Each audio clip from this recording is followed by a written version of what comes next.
Observations from the spacecraft's pass of the Moon provided the first close-up in over 2 decades of this ocean world. Please subscribe to YouTube channel. Turn on the notification bell and be notified of the next videos,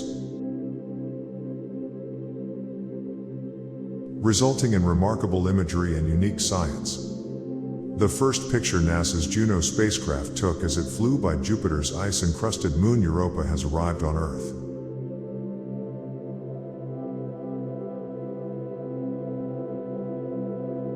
Revealing surface features in a region near the Moon's equator called Anun Regio, the image was captured during the solar-powered spacecraft's closest approach, on Thursday, September 29th, at 2:36 a.m. PDT, 5:36 a.m. EDT, at a distance of about 219 miles, 352 kilometers.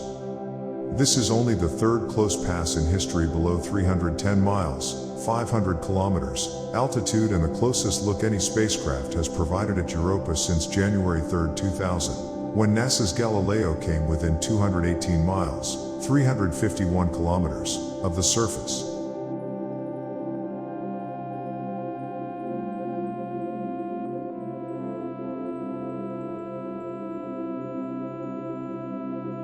Europa is the 6th largest moon in the solar system, slightly smaller than Earth's moon. Scientists think a salty ocean lies below a miles-thick ice shell, sparking questions about potential conditions capable of supporting life underneath Europa's surface. This segment of the first image of Europa taken during this flyby by the spacecraft's Juno cam, a public engagement camera, zooms in on a swath of Europa's surface north of the equator.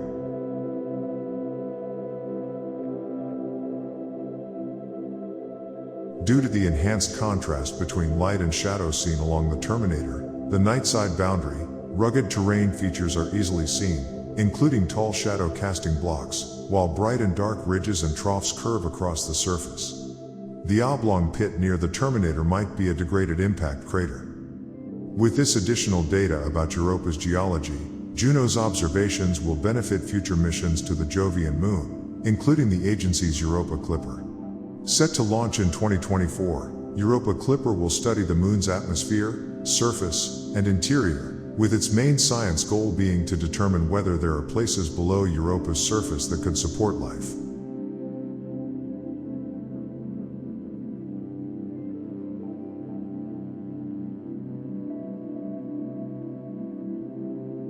As exciting as Juno's data will be, the spacecraft had only a 2-hour window to collect it, racing past the Moon with a relative velocity of about 14.7 miles per second, 23.6 kilometers per second. It's very early in the process, but by all indications Juno's flyby of Europa was a great success, said Scott Bolton, Juno principal investigator from Southwest Research Institute in San Antonio.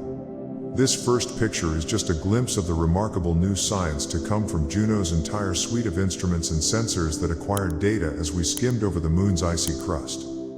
During the flyby, the mission collected what will be some of the highest resolution images of the Moon, 0.6 miles, or 1 kilometer, per pixel, and obtained valuable data on Europa's ice shell structure, interior, surface composition, and ionosphere, in addition to the Moon's interaction with Jupiter's magnetosphere.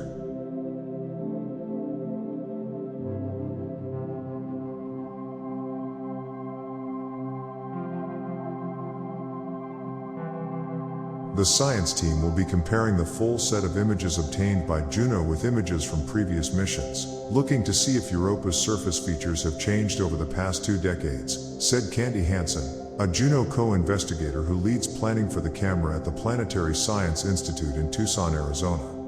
The Juno cam images will fill in the current geologic map, replacing existing low-resolution coverage of the area. Juno's close-up views and data from its microwave radiometer, MWR, instrument will provide new details on how the structure of Europa's ice varies beneath its crust. Scientists can use all this information to generate new insights into the Moon, including data in the search for regions where liquid water may exist in shallow subsurface pockets. Building on Juno's observations and previous missions such as Voyager 2 and Galileo, NASA's Europa Clipper mission, slated to arrive at Europa in 2030, will study the Moon's atmosphere, surface, and interior, with a goal to investigate habitability and better understand its global subsurface ocean, the thickness of its ice crust, and search for possible plumes that may be venting subsurface water into space.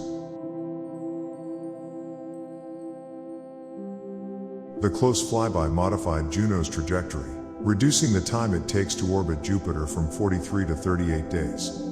The flyby also marks the second encounter with a Galilean moon during Juno's extended mission. The mission explored Ganymede in June 2021 and is scheduled to make close flybys of Io, the most volcanic body in the solar system, in 2023 and 2024.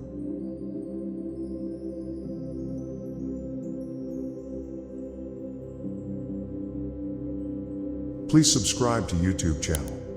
Turn on the notification bell and be notified of the next videos. Thank you for watching us. Space Google Visser.